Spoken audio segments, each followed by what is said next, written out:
Ահա, որտեղից ենք մենք սկսել։ Մեր հանրային ճանաչողությունը բնականաբար այս փուլում կապված է անտիֆեյքի հետ, բայց անտիֆեյքը ունի իր նախապատմությունը, որովհետև անտիֆեյքի ստեղծումից դեռևս 7-8 տարի առաջ ստեղծվել էր մի կազմակերպություն, հասարակական կազմակերպություն, քաղաքացիական գիտակցություն ՀԿ-ն, 2012 թվականին, երբ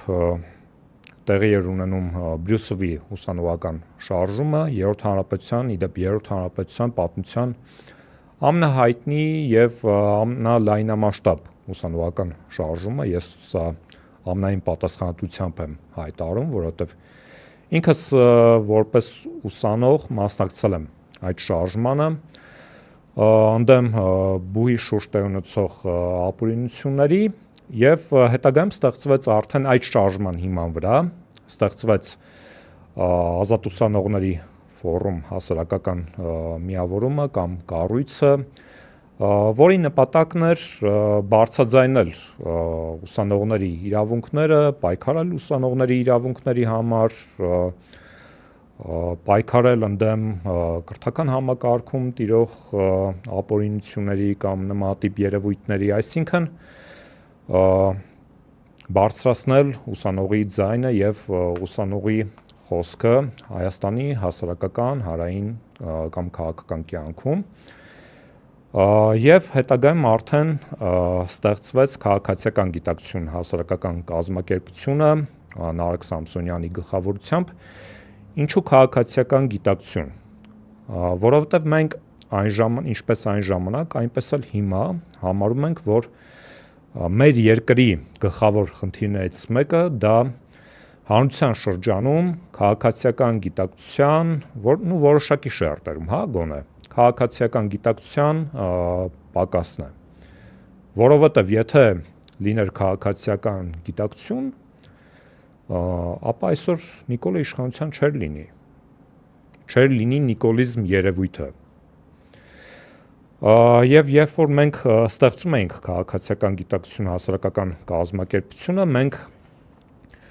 առանձնանում էինք իրականում դաշտում առկա մնացած ՀԿ սեկտորի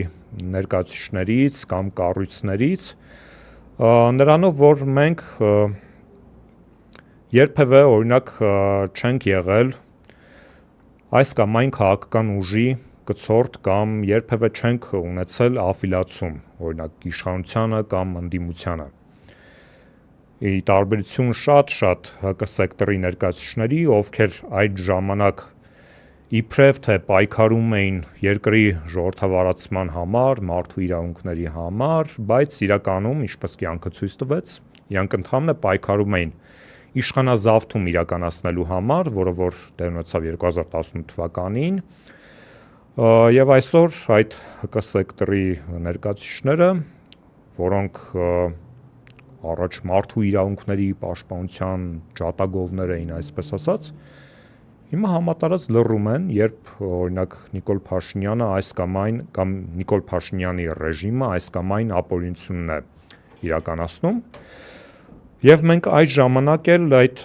սեգմենտից առանձնանում էինք ու մեր ուրույն մոտեցումները ունեինք, որովհետեւ մեր գերագույն նպատակը նպաստելն էր երկրում ժողովրդավարացման իրականացմանը, ժողովրդավարական կարգերի էլ ավելի ամրապնդմանը եւ նաեւ իրական քաղաքացիական հասարակության ստեղծմանը նպաստել, որովհետեւ մենք գիտենք, որ յուրաքանչյուր պետության կենսունակության համար առաջին հերթին կարևոր են ոչ միայն պետական ինստիտուտները, կայացած պետական ինստիտուտները, այլև նույն օրինակ որակյալ քաղաքացիական հասարակության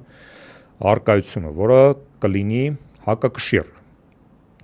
պետական մարմիններին, գործող իշխանությանը եւ կկատարի իր իրական ֆունկցիան։